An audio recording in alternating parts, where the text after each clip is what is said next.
I'm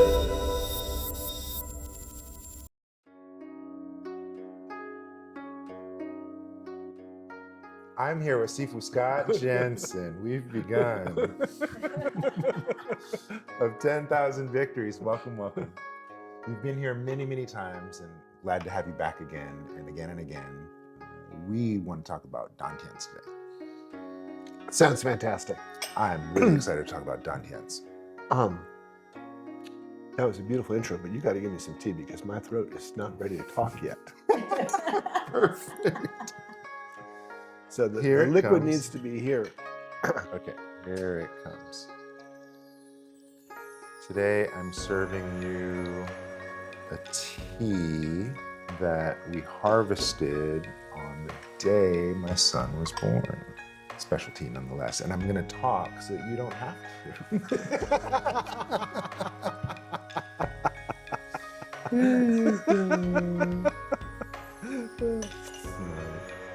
Thank you.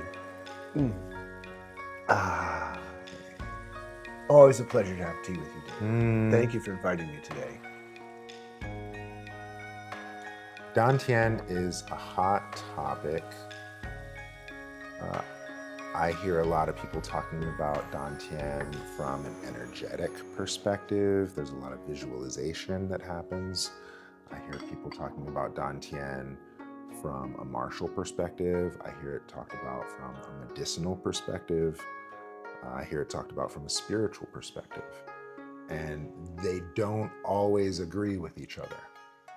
Right? And so, what's a Dantian? Well, that's a really good question. I'm not sure that question can be answered. Good answer, good. The Dantian that could be Dantian is not eternal Dantian.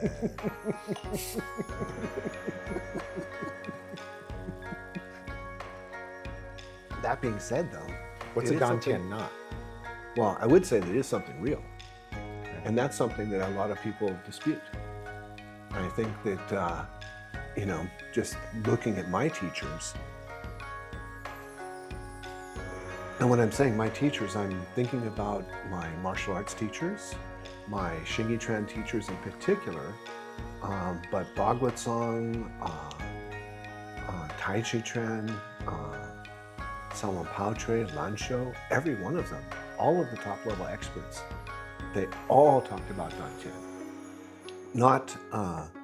Not like to maybe perhaps give long lectures because there wasn't a lot to be said. It was about practice, And but for all of them, achieving a real concentration of Qi at the center of the body was an absolute reality of their daily training. And all of them regarded it as a key to their health and the power of their martial arts. The simple fact of the matter is it takes a lot of work to achieve it. It's 15 minutes of practice doesn't really even scratch the surface. It's really a sort of a serious endeavor. And at least in the martial world that I've experienced, the people who have it, that's sort of the difference between being the masters and the students. And until you've actually put in the work, this entire thing sounds theoretical. It sounds conceptual. It sounds extremely abstract.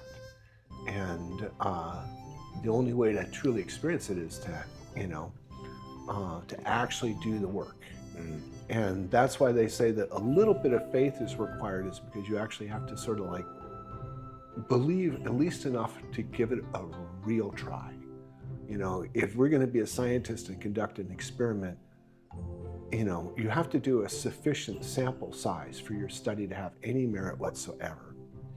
And that you have to have a certain way of conducting it that you actually test, And if you stop your experiment halfway through, or your sample size is 2 and you don't complete your study, well, you'll never have a result. You won't know whether it's real or not. If you yourself want to know if concentrating the Qi in the center of your body is a real thing that can be done, if you actually want to know that, you have to put in the effort. And the only way for you to actually know that is for you yourself to do enough practice that you have a very substantial, like, okay, this is enough practice. I've done enough hours. This is enough to know yes or no. Does it work or doesn't it work? You know? And most people just never put in that enough time, enough effort. Got it. So they remain skeptical.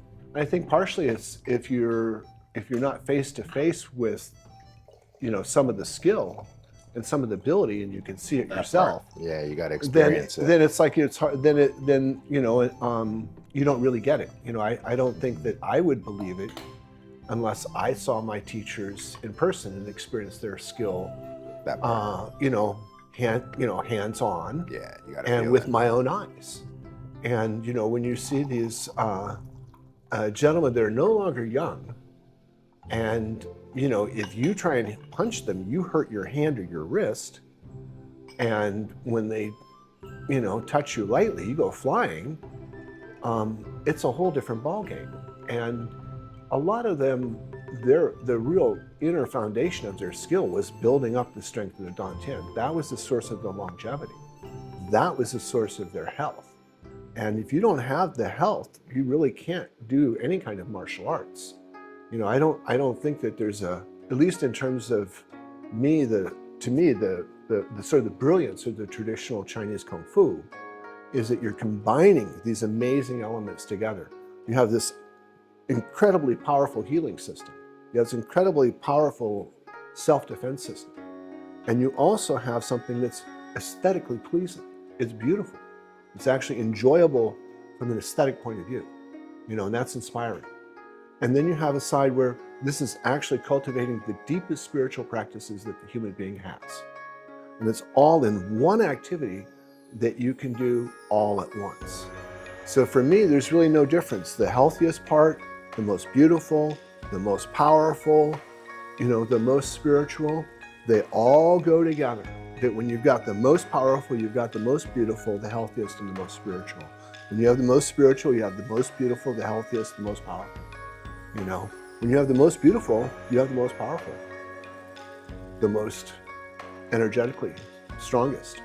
You have the healthiest. You know, they all go together. It's a unified practice, and at the heart of that is building up the energy at the center of the body.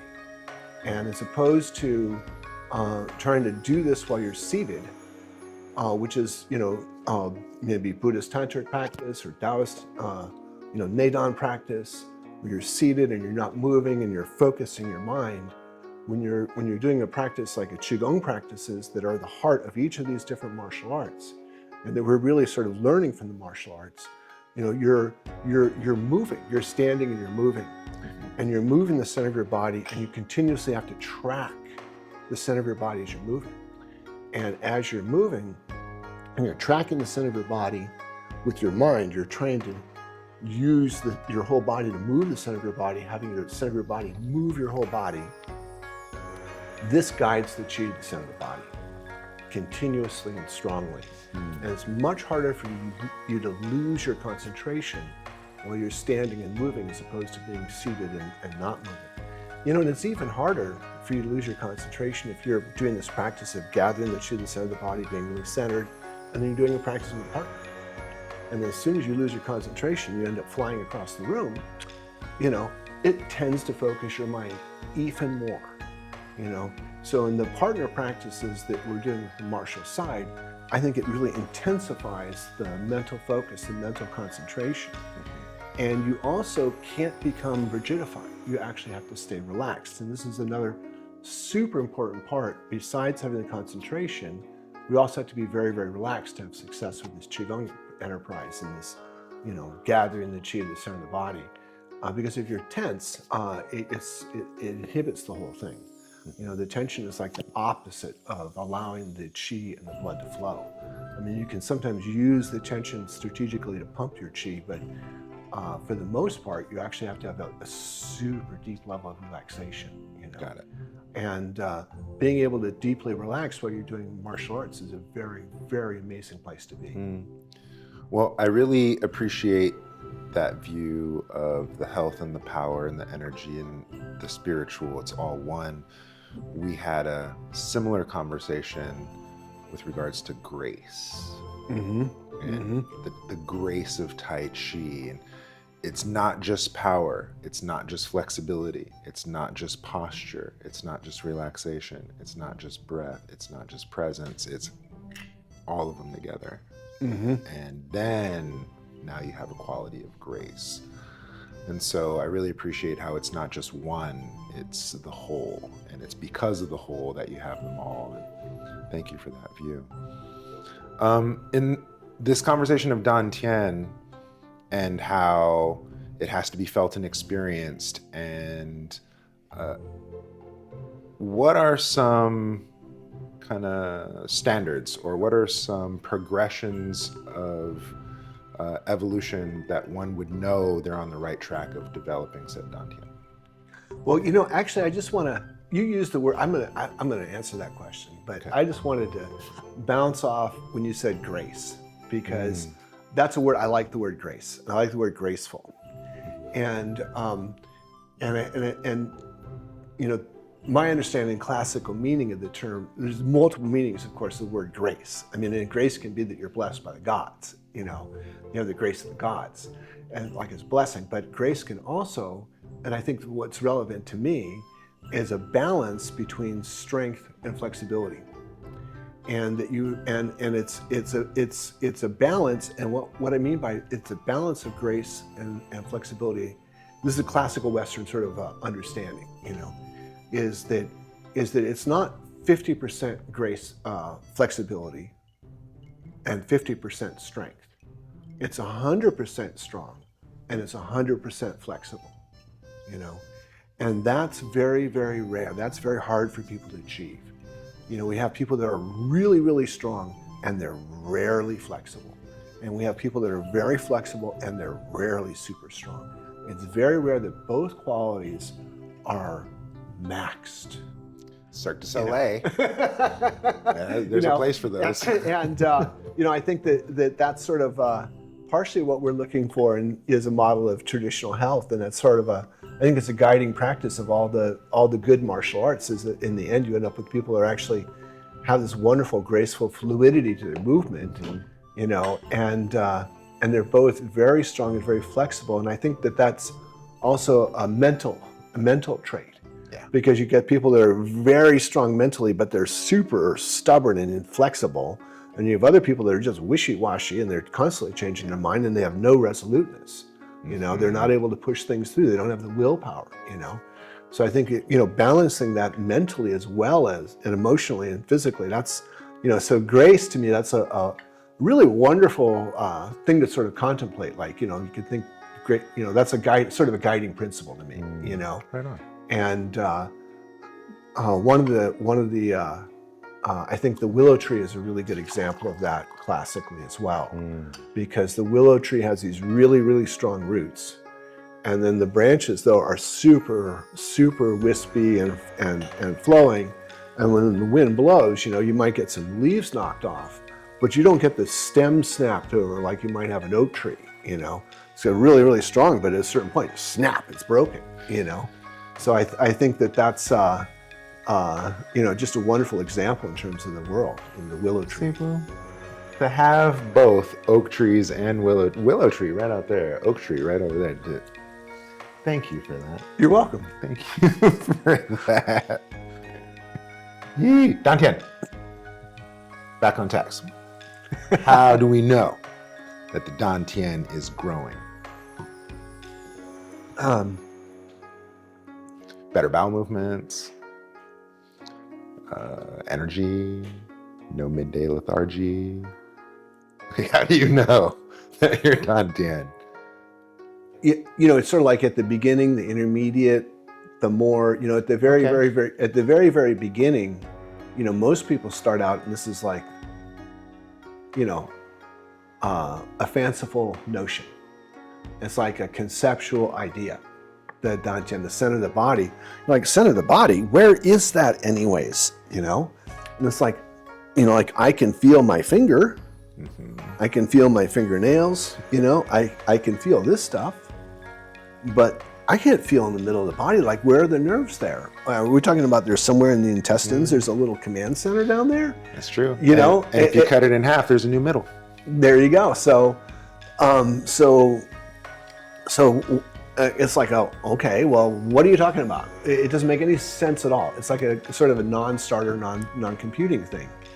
And I think the very first thing that people need to do is to, the very first stages, honestly, are to simply start paying attention to your breathing and feeling your body and changing the awareness dial, the radio dial, the TV channel, satellite channel, internet channel, sure, AI channel, but you're changing the channel. You're changing where you're focusing your awareness, because most of us are, we need to focus conceptually on all of the items and activities that we have during our lives all day long. It's like, what do I have to do next? How did that let go? Food, relationship, work. It's like we have to do all that. But when you're trying to do this Qigong thing, Neidan, Daoyin, all of to try and do this inner work, you actually have to focus inward, and that's the very first thing. And that means that you have to control your mind a little bit. You have to focus your mind and not just like let your thoughts wander. You actually sort of have to turn away from the thinking process somewhat and tune into the feeling process and tune into a layer that's below the conceptual level, closer to your feeling of your body and your breath, and like tune into how you feel, and start following that. And then, you do your exercises and you do your practices. And at a certain point, I think you simply start to feel a concentration, I would say. And it may be that some people feel warmth at the center of the body, but to me, I think, I sort of like the term sensing rather than feeling. And because I think feeling there's always a reactive emotional level of feeling that's possible. Yeah. And we're not looking at that level of feeling. And there's the surface level of feeling your skin and body and sort of like that. And so we're not feeling that level either. So we're trying to sense something else. And this is sort of, you're trying to flex a muscle that you don't really know where it is at first, And, like when you're learning Kung Fu and Qigong and Tai Chi and things like that, we have exercises that we do on occasion. The point of the exercise is for you to acquire the ability to recruit certain muscles in certain sequence. And then now you're able to sequence the movement of your body. And this creates a much deeper level of integration, and synergy. And so we have exercises that are designed to do that. But once you know how to do that, you don't need to do that exercise anymore. Because now you've achieved the neurological functional development that you needed to. You're able to coordinate your body, and then that allows you to either have more power, be more graceful, more beautiful, to circulate your chi more, to relax your mind more. So all those things happen, because you've improved your shenfa, your integration, your movement. So I would say sensing is a word I like a lot. But for a lot of people, the first thing is you start to feel warmer at the center of your body, warmer in general. Then we sort of learn how to just sort of guide that general warmth around a little bit, Well, I know a lot of my community runs cold. Yeah. And so feeling warm would be a good benefit. It would be a great benefit, Yeah. and at least to me, that's a very achievable benefit, absolutely achievable. And, both through increasing the blood circulation, using more muscular movement to generate warmth, and, these type of practices to sort of learn how to concentrate your chi, But there's a point where you start to sense it starts to become much stronger, much clearer. And then you're able to, like, when you're doing your exercise and you're inhaling and you're trying to concentrate your chi, you actually feel that happening. You feel like there's a sort of a charge, sort of a, you sense it happening. And gradually, that sense of sort of warmth that may have been filling your body, you learn how to concentrate it to a much stronger degree. And then you end up with a very palpable, like when you're more advanced, it feels like a very solid, like a fist of like a solid ball, And then that's what you heal with, and that's what you punch with, and that's what you move with, So that your entire body is inspired, empowered by the center of the body, but you're not depleting it because you're using the secondary warmth that it generates, not the primary. You concentrated the chi, you maintain that, but then there's abundant warmth.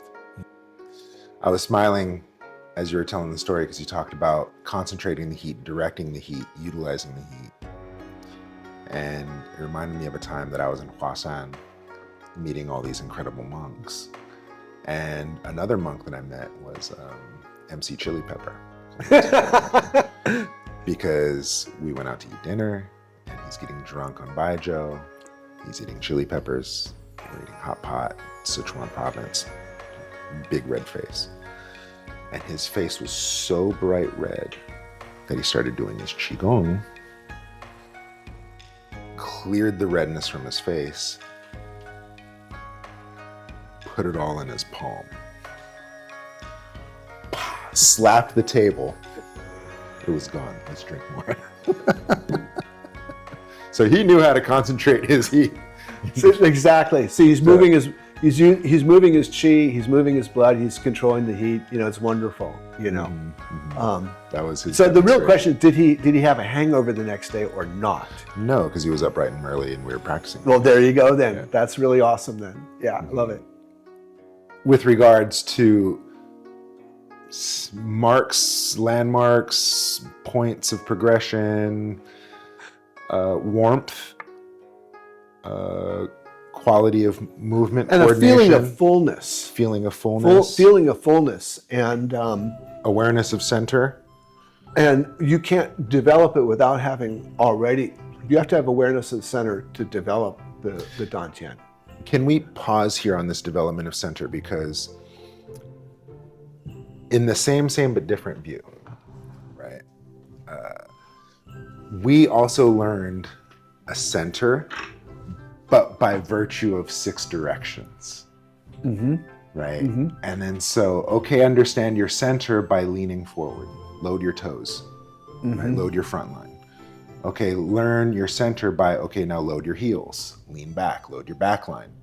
Okay, now learn your right, load the outside ridge, and then learn the other outside ridge on your left, and then also have up and down, right? You can make yourself nice and tall, and you can rest into the earth. So you got these 6 directions. Well, where are those 6 directions coming from? Coming from you in the center.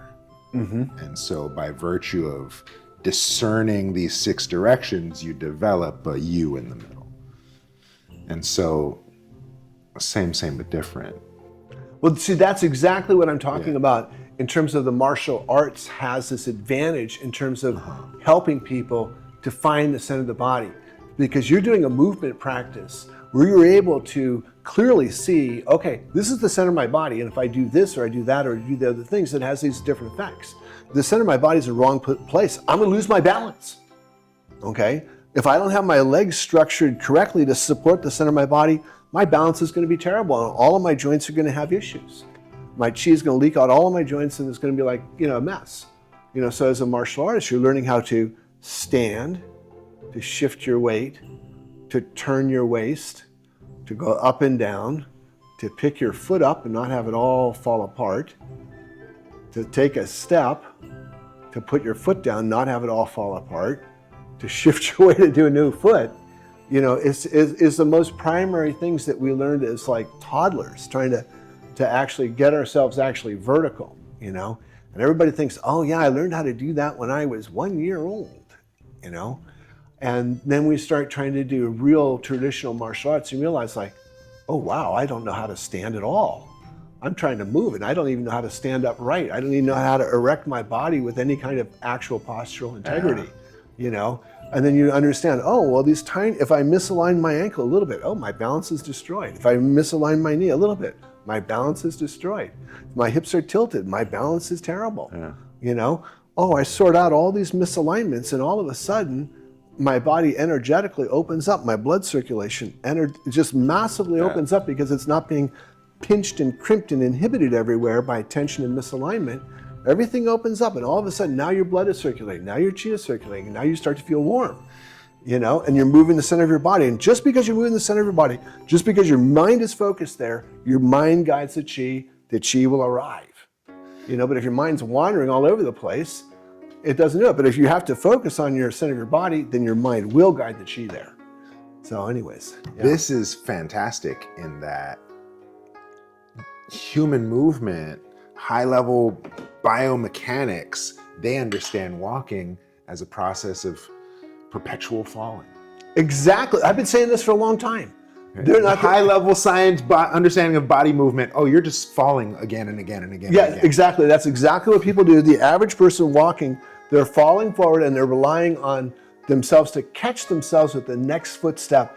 And when they catch the tip of their toe on a tiny crack in the pavement and their foot doesn't get there in time, they go boom, right down on their face. That's completely ridiculous. It's the complete opposite of how we move in martial arts, because you don't do that. That's why Tai Chi is so amazing. Qigong is so amazing for people's balance, you know, is because they learn how to move this way and not fall from one step to another. But, you know, as martial artists, with all of that being said, this ability to have a component of falling when you move and when you shift your weight, you strategically release that. You get enormous speed from it. This is what baseball players do when they swing, is they actually sort of dip for a second, and so they sort of fall, but they're already catching themselves, you know. But it's that moment of release. They use that to generate enormous force. So when we're moving slowly and we're doing all these Tai Chi and Qigong movements, you know, we're simulating moving fast, right? But they're not identical, you know. They can't be identical, right? Because if I'm moving slowly, you know, and I'm doing a slow movement, you know, whatever it might be, I'm doing it slowly, I'm using my shoulder muscles to hold my arm up, you know. But when you're actually moving quickly, you don't use those muscles at all. If you're using those muscles when you're moving at full speed to generate force, you're completely wrecking the whole thing, you know. So the movement at full speed, we sort of simulate that when we move slowly. And it's important to do a lot of that kind of practice, because that's when you can fix all the structural issues. You learn how to align the joints, you learn how to relax the tendons, you're able to get a really nice structure going. And then that's just incredibly pain relieving and healing just to do that, you know? And then you're learning how to sequence your movements. Your whole body is moving with synergy. Another whole layer of beauty, health, energy, mental relaxation occurs, you know? So it's important to do just an absolute ton of that, you know? And that's where, like, you know, for health purposes, that's really all you need to do. You know, like, you don't actually have to practice generating power for health purposes. You know, doing it slow is fine.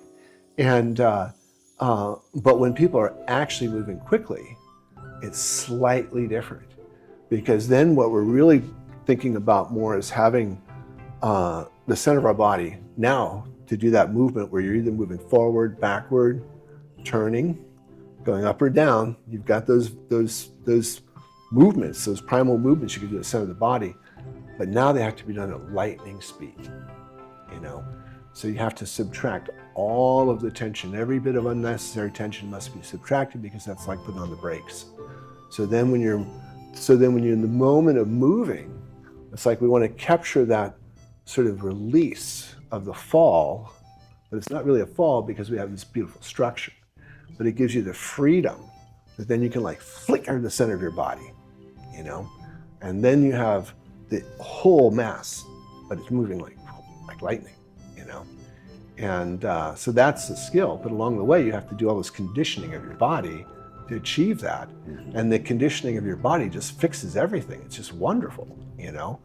And I think it's helpful for people to understand the martial side, even if they're not, you know, interested in it. Like, even if they're not like, oh, I want to learn how to fight. Like, a lot of people, who cares, right? Like, I mean, society is relatively safe, you know? And with a little bit of intelligence, we can all avoid trouble, you know? So the actual need for real self-defense, I think, is very low, but the need for being healthy is very high. The need for being mentally calm, very high. The need for being courageous, being able to be centered and grounded, wow, you know, that is very, very high. Wow. And I think all of these tools help people to cultivate those qualities, which, you know, we need every day to face the world. Thank you so much for that. I feel very affirmed, because there was this one Beijing scholar who flew in to challenge me. He's like, oh, Wudang inheritor? Eh? What are you doing? Opening a school in the States? Huh. He flew in from Beijing to challenge me, right? To test my Wudang fist, right? And he came to my morning class, and he saw me in the morning. He challenged me in front of my students. And I told him straight up, I was like, I'm not gonna fight you. This isn't self-defense, this is health defense. I said, look at my students. How many of them are getting into fights? And they probably 1 or 2 fights in their life, if that.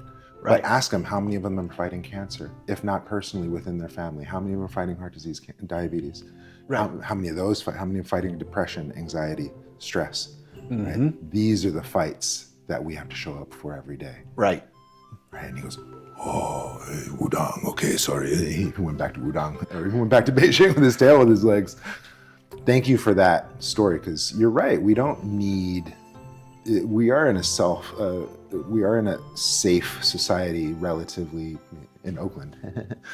But this is a safe environment. We don't need self-defense for fighting, but we do need self-development, and we do need health defense. And so thank you for this perspective. So Dantian, martially, Dantian for health. Can you tell me, I believe you wanted to tell me about one of your teachers that had a really impressive Dantian. Well, I mean, I think all of them did. And I've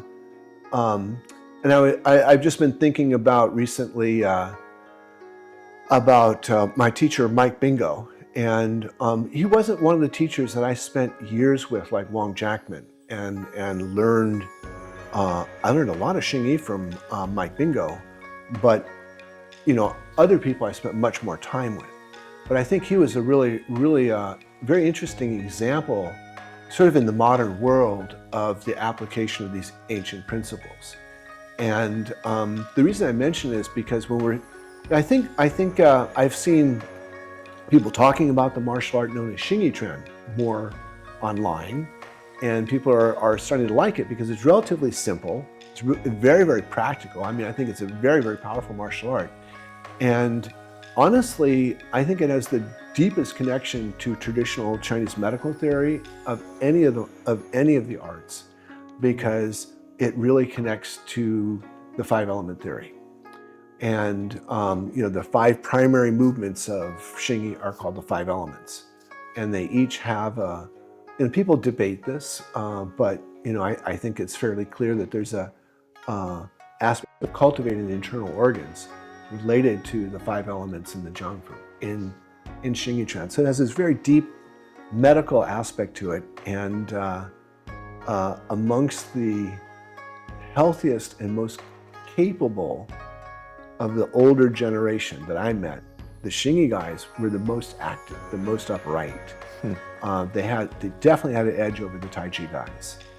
And the people that I saw that were the healthiest of all of them were the people that did internal martial arts, like the Tai Chi, the Bagua Zhang, and they did some sort of external, like a Shaolin, you know, Pao Chui, any number of external. They did both internal, external, and then they took herbs regularly. Like they took herbs as a dietary supplement, you know, and understood how to balance their health with the herbs. So they had the internal aspect of the Qigong capability. They had the external, lots of movements and keeping the muscles and tendons very expressive, and I think the external arts do a better, like the Shaolin arts do a better job of that in general because the movements are more complex and extensive. And then they had the herbs, and it's just like, wow, those guys were, their 70s and 80s, they were amazing. Meeting them was part of the reason I was so inspired, because I didn't know anyone in the United States that was in their 70s or 80s that moved like those guys did. Now, some of my great uncles and those kind of guys, they had incredibly strong hands because they had been like machinists, or they'd done these kind of trades.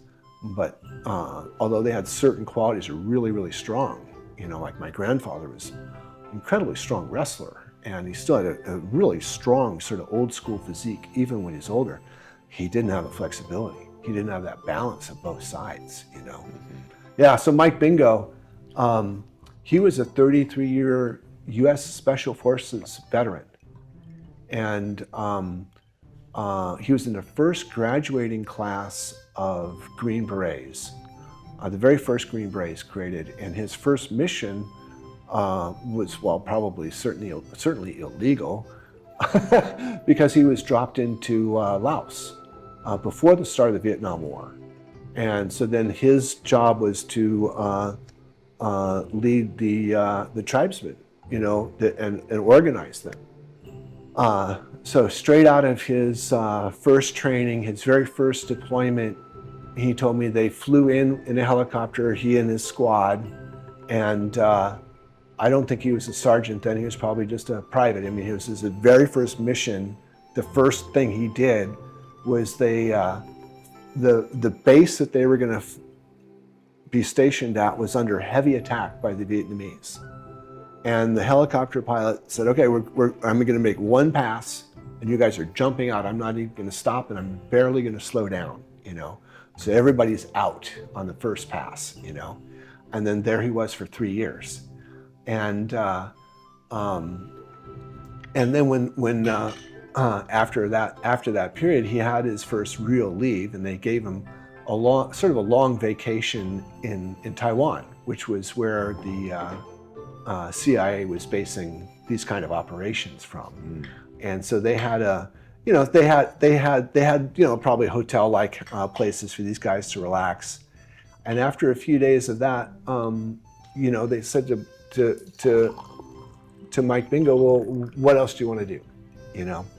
And he said, well, I know I'm going back, so I want you to take me to the best Kung Fu guy you've got in the country, the best, and I want to learn what he's got so that I'll survive, And that's what I want to do on my vacation, is I want to go to the best guy in the country, and I want to learn from him. And while he's in Taiwan. While he's in Taiwan, And now he's sort of at the Taiwan safe house with the girls and the food and the luxury, and they're all being really well treated, It wasn't your standard, regular army vacation moment, leave taking, And so instead of doing all that, he's like, no, I'm going to go back and I want to survive. And he did. He was in the 2% club.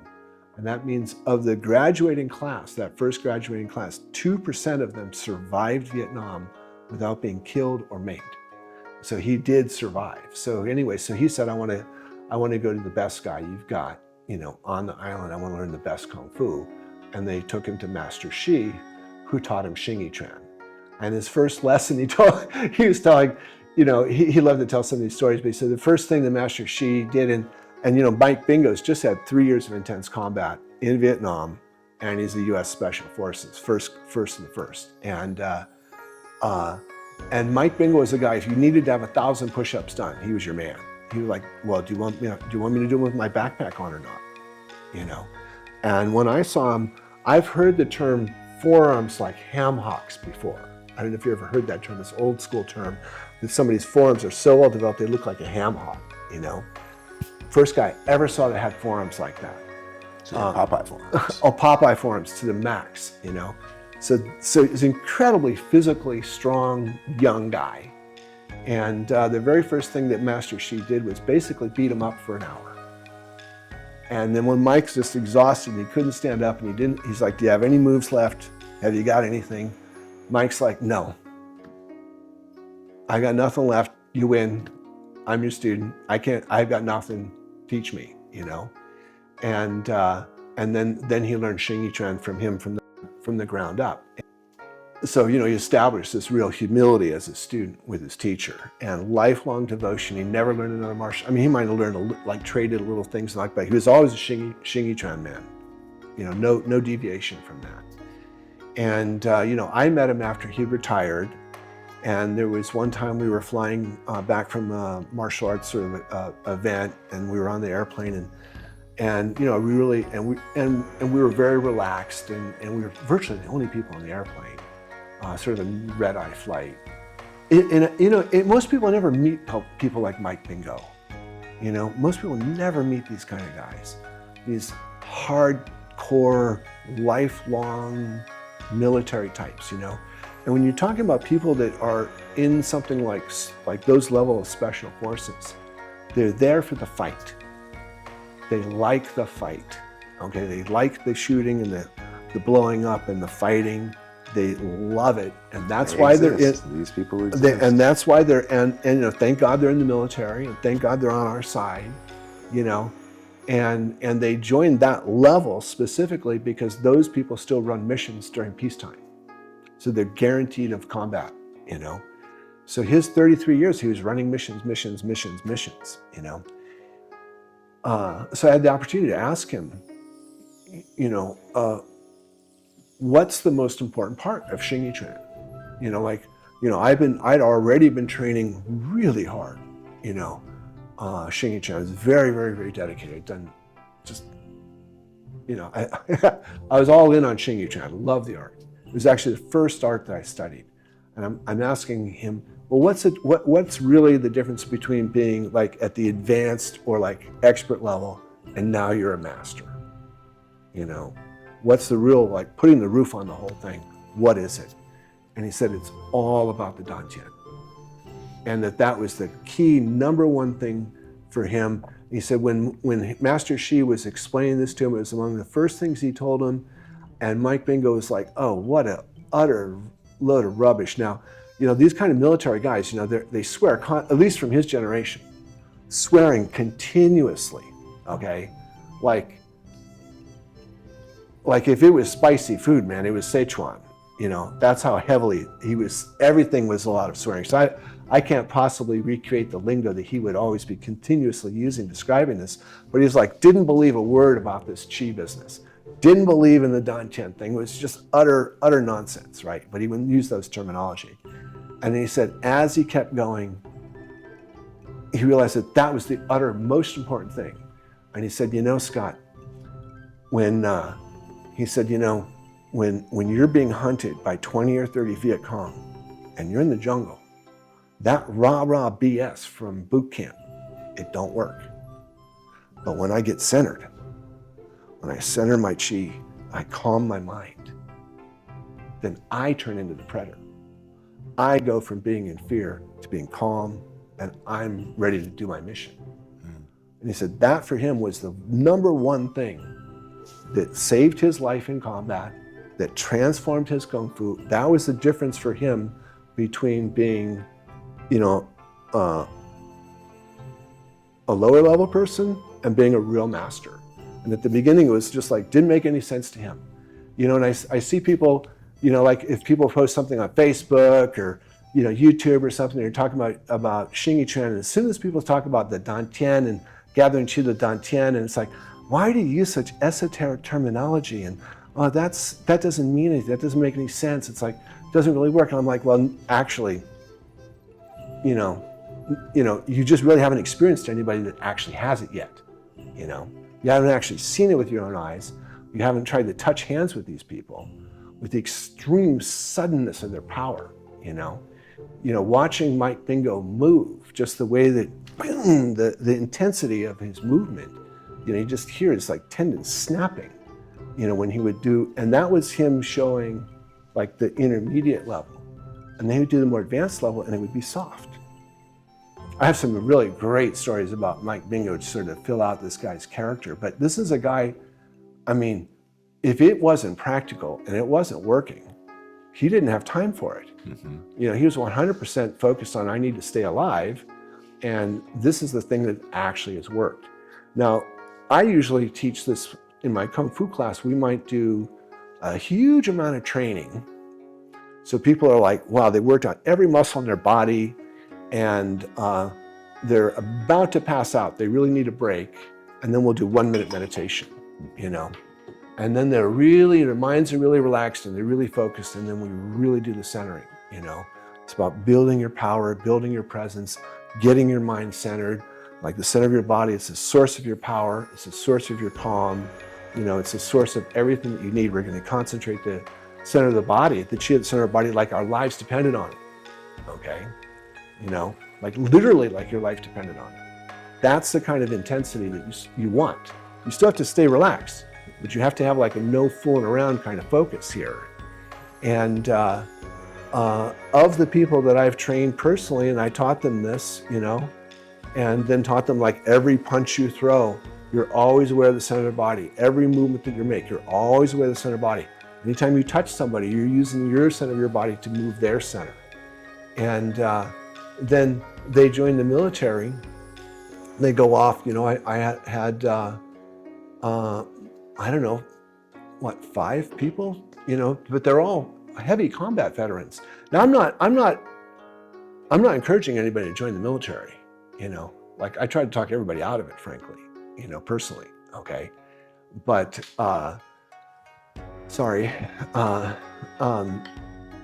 you know, I'm not sure. I have, that's another whole discussion. But in any case, they came back and they're like, well, you know, as soon as I was, you know, in training and deployed, there's no opportunity to ever practice anything that I taught them. They can't do all the Northern Shaolin Kung Fu forms. You know, they're certainly not going to practice any of the weapons routines I taught them. You know, they don't have any of that gear. There's no time. There's no opportunity. You know, they're out there, you know, in like a foxhole or carrying stuff around or running around doing their thing. You know, they don't have time to do any of that stuff anymore. But they all come back and they said, you know, the one thing that you taught me that absolutely saved my life was getting centered. Was the centered, the Dantian breathing, and being able to be calm. And the multiple ones that came back and they said, that literally saved my life, Stephen. The breathing, the method, that saved my life. I forgot, I couldn't do anything else. That's the one thing that was the most valuable thing. You know, and a lot of people are like, oh, they don't even think it's real. And I'm just sort of want to like say, yeah, it really is, actually. You know, do the work, find out for yourself. You know, if you want to heal yourself, do the work, right? You know, you can take pills or you can actually get healthy just by doing your exercises. That tracks there's a similar story my teacher would share about how we face multiple attackers. I thought of it when you shared the story of Mike Bingo being pursued by 30 Viet Cong. The angle is 1 versus 30, 30 will overpower the 1 because they're all animal mindset. 30 animals against 1 animal, 30 animals will win. But if it's 30 animals against 1 human, the human has a chance. And how do you maintain your humanity is by, he didn't use the word centering, but he used the words maintain your breath, maintain your tension, maintain your stress, relax your jaw, relax your neck, relax your shoulders. And then you're not in a survival mindset. You actually have your logic and your reason available to you. You have a chance. And I like how you actually took it a step further with your sharing and went from you have a chance to actually, no, now I'm the predator. Right. Oh, you knew Mike Bingo, man. You knew those Viet Cong were in deep doo-doo, you know. He's way meaner than Rambo. Let's just put it that way. That's funny. You know. The other thing, I also like the analogy you said about putting a roof on the house, because the one thing that I heard about high-level Xingyi is that it hangs pictures on the wall. So as to say, I'm gonna hit you. Not only do you fly back, not only do you hit the wall, but you hang on the wall before you land. It's almost like there's this defying gravity moment where you are hung on the wall like a photo before you fall and hit the ground. And so I heard that as like the defining power. So when you said puts the roof on the house, I was like, oh, and also hangs the pictures on the walls. It also hangs like got pictures on the walls. That's really funny. All right, so let's make this functional for our listeners, specifically my listeners, because I have a lot of ladies in my community that are not trying to run from Viet Cong, but would want to be warmer, would want to have better quality of movement, would want to have an understanding of their center, would want to have an understanding of their balance and their weight distribution. And so how could heavy, hard-hitting, mercenary-style training translate to our community at home listening? Well, I think really the point for me is that my teachers were looking for practical results on multiple levels. It was 100% about something that was practical. And I think a lot of people, they don't really believe the Qi part is real, or they haven't experienced it. Like, so long as we're standing up and we're moving and we're doing our exercises, like gentle exercise, it's fantastic for health, right? And everything that we've been talking about, just you're standing, you're moving, you're using good posture, you're integrating your body. It's fantastic exercise, And meditation is incredibly wonderful for our minds. It's incredibly relaxing, incredibly, harmonizing. But, this whole thing that we're sort of talking about, the Qigong, the Neidan, there's an aspect to it, which is the Qi aspect. And I think that people, most people are sort of scratching the surface of the Qi part. And they may not be sensing their Qi, or if they do, they can't really guide it consistently. And even if they've learned how to guide it, they may have not learned how to concentrate it.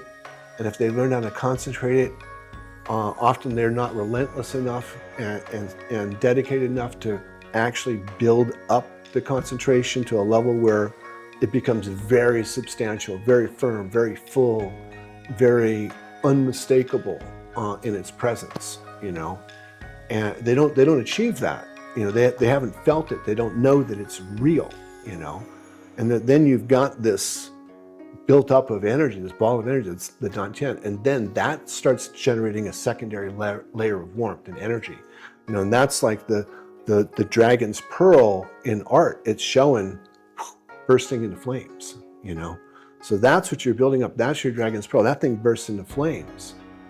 Now we're talking, okay? That bursting into flames moment, that's where you get this incredible next level of energy. And then that level of energy, that's what you use for real self-healing. That's what you can use in your Tuina massage on other people. And that if you want to hang pictures on the wall, that's what you use to do that, And that part's real.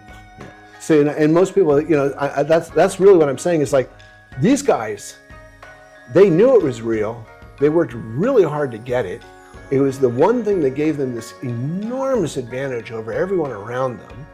It kept them healthier, and they were just incredibly strong. And it's this inner support of the energetics. Well, if I may, you said something really key there.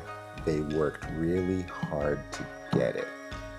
And I think that the average person enticed by these values will want to have that, but then when they actually experience the practice and how long it takes to actually get these qualities, can you take a moment to really quick brush on how long this work actually takes?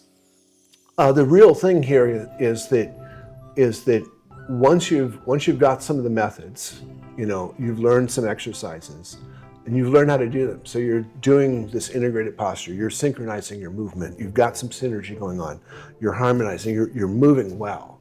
It really enormously varies by how much you practice, okay?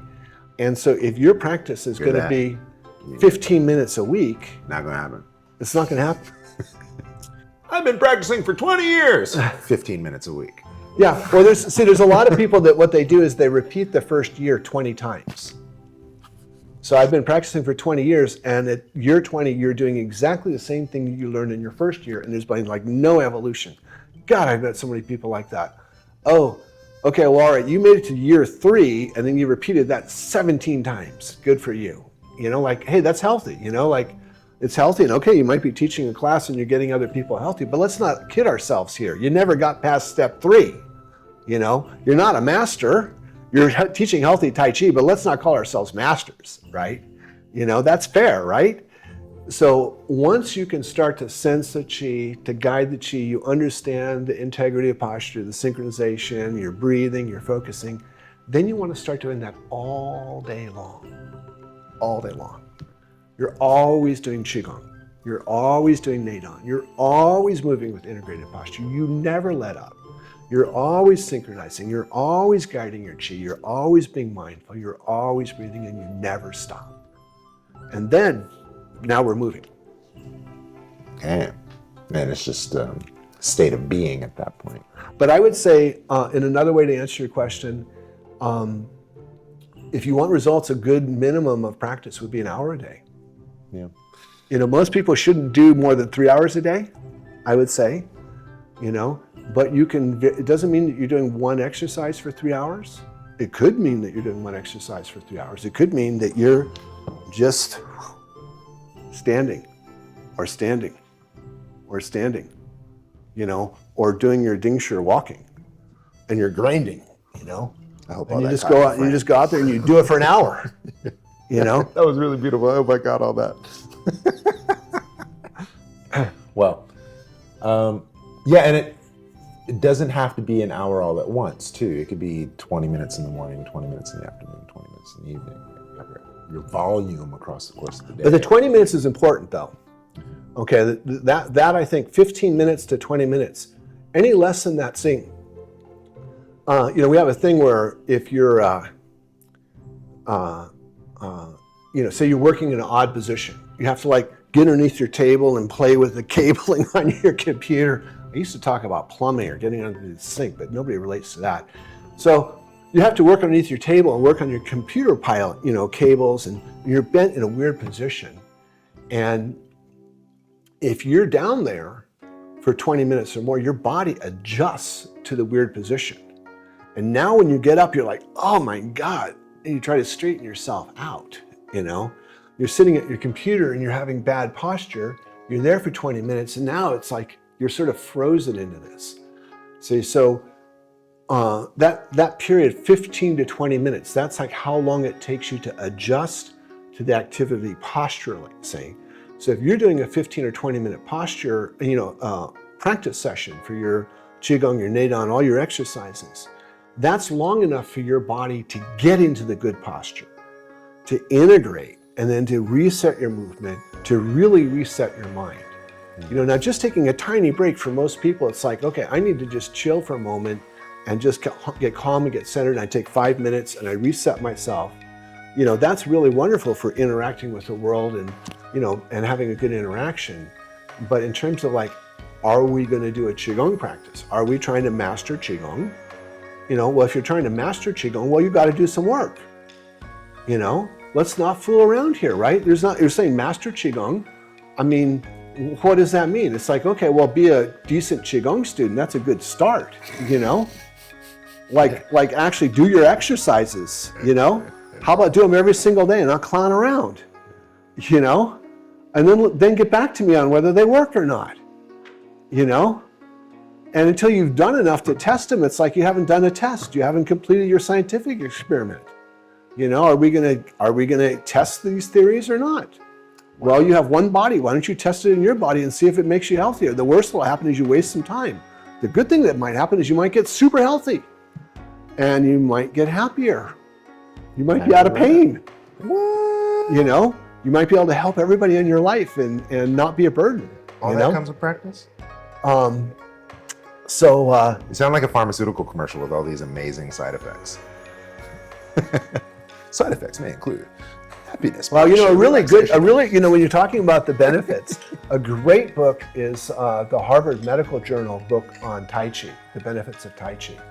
And I'm sure there's a more revised version now, but the first one came out maybe 15 years ago, 10 years ago, something like that, 15 years ago. And, you know, Tai Chi and Qigong, essentially the same benefits pretty much. And their conclusion was no pain, all gain. 600 research studies at that point, 600 valid research studies by major, you know, medical universities had conclusively proven the health benefits of Tai Chi. And in almost every case, these studies were comparing it against multiple other types of exercise. So you're comparing walking, lifting weights, doing physical training, doing various other activities, doing no activity. And in every study like that, Tai Chi absolutely crushes all the other forms. See, crushes them. and this is why I want to pull the tiger's tail, because earlier you said that the healthiest martial artists were the Xingyi guys of the internals, right? Oh, and yeah. then in my experience, and in terms of health, I wouldn't recommend Xingyi for health. I'd say do some Tai Chi for health. Maybe Bagua next, Xingyi last. But, you know, that's another can of worms. How about this? Let's have you back. Clearly, I have to have you back. In the meantime, where can people learn from you? Well, we have 10,000 Victories Online, which is a website that Rachel and I have created. We have over 700 lessons on there currently. I have That's no small feat. I have over 600 lessons on Tai Chi. And we basically, during the pandemic, you know, all of our classes were shut down and we got all the beautiful camera gear that we'd been using sporadically for years. And, you know, we did all this training and, you know, all this learning around it. And now we finally had time to go out and shoot everything. And we basically decided to create a library, a catalog of all of, like, my dream list of when I was learning Tai Chi, every lesson I would have loved to have. And so we have all of the Tai Chi movements. We have all sorts of information about, you know, the body posture, the body alignment. We have lots of lessons on the philosophy and lore of Tai Chi. We have a whole series, movement by movement, how to make each movement more beautiful. So for every single movement, we have a lesson on the aesthetics of Tai Chi. Classical Chinese aesthetics applies to Tai Chi, how to make the movements more beautiful, you know. Looking at different health benefits, how to achieve the different health benefits that Tai Chi is, how to focus your practice to achieve these type of benefits. Every self-defense application of all of the movements. And It's if I all there. understand you, yeah, your Tai Chi is more beautiful, but that means it's also because it's stronger, more effective, and spiritually sound. Exactly. They all go together.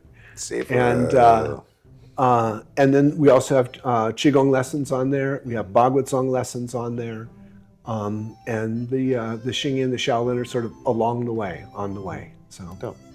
All right. And I also have a new course coming up with Shift Network, and this is called the 6 Stages of Qi Mastery.